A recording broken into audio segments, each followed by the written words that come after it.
Hi everybody, this is Amy Rain with Rad as Rain Woodworking. Today I'm going to talk about tool repair. This is something that is relevant and important for everybody who wants to go into woodworking, especially those of you that are just getting started. When I first started woodworking several years ago, this was not a topic that I really thought anything of.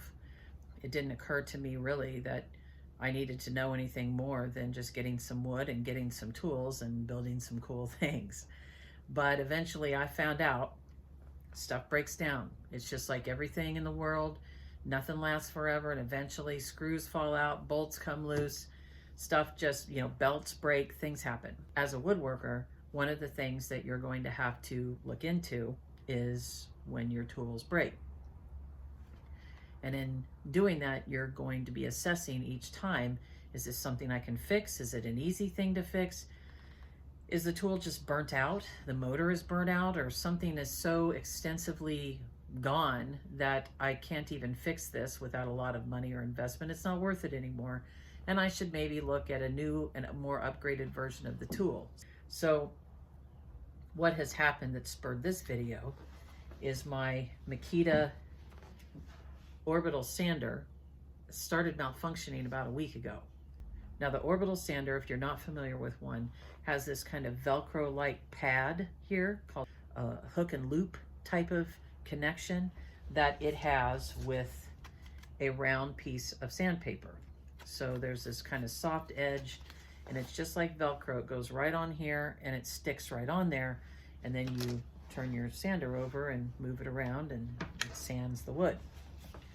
Now, I noticed last week that when I was sanding wood, I had put on a fairly new piece of sandpaper, and it hadn't been maybe 15 minutes, and this sandpaper piece, it was upside down like this, and it just came loose and flew right off the sander.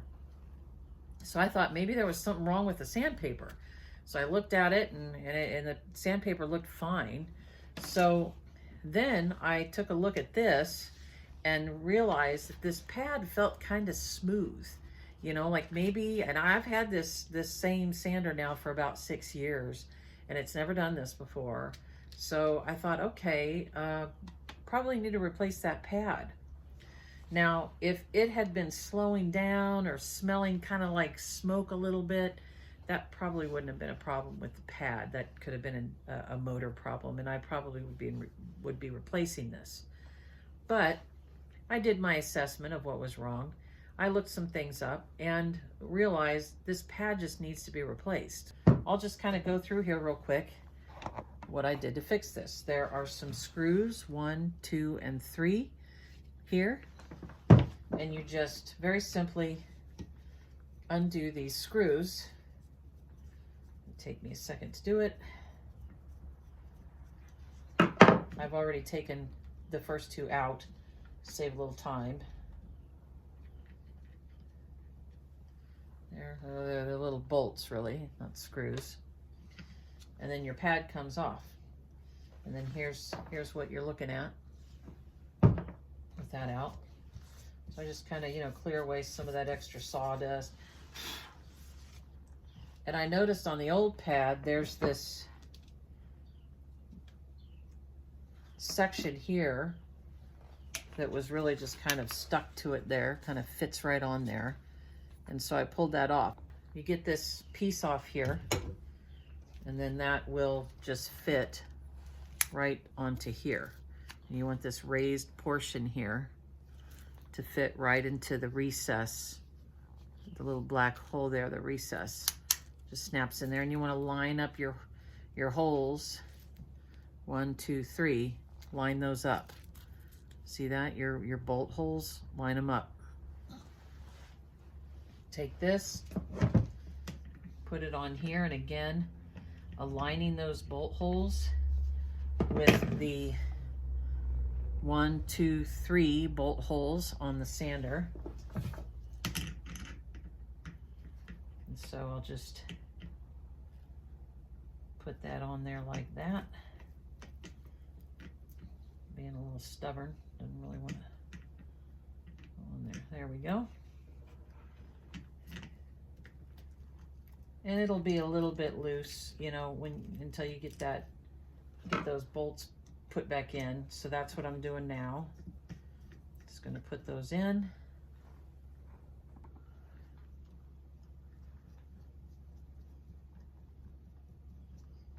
Okay, just make sure those are nice and tight. Don't want those bolts coming out of there later. So now, what I have is this nice new pad on here. It's on there solidly. And I can put my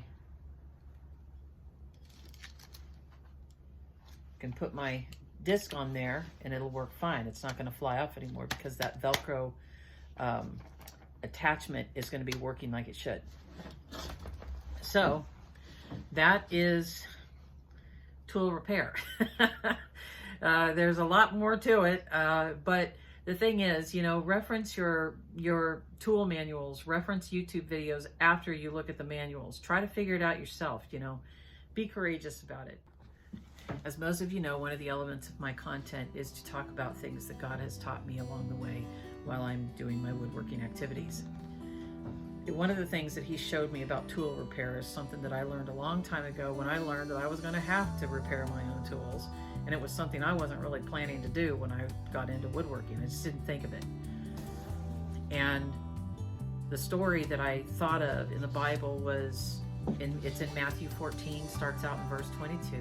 It starts to tell a story about how Jesus sends the disciples out into a boat, to go across the Sea of Galilee, go to the other shore, but he doesn't go with them this time. And he says, I'll catch up with you later. I'll come along later. You go on out there ahead. So they do what Jesus told them to do. They were obedient. They did what he said, and they started going in the direction that he's telling them to go in. And remember, these are very seasoned fishermen, some of these disciples. They knew their way around a boat, the Sea of Galilee, and anything that happens out on the water, they knew. But a giant storm blows up while they're out there, and they're out there fighting for their lives, trying to survive, and God is nowhere around in as far as they can tell. And then eventually Jesus comes walking on the water, and the short of it is he saves them and whisks them across the sea to the location where they needed to go with him. Now, that's a pretty big story, and how does that relate to fixing my orbital sander?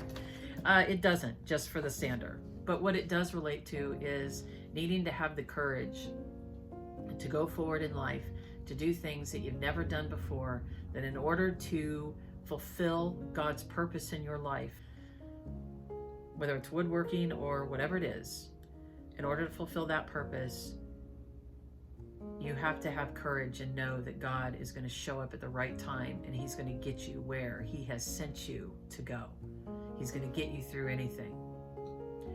And for me and my woodworking, whenever things break down, even if they are some of my more complicated pieces of equipment, like my saw stop cabinet saw, when that thing breaks down, the table saw, and it only happened once, you know, a screw came loose, and the entire mechanism, the tilting mechanism, just fell over to the right.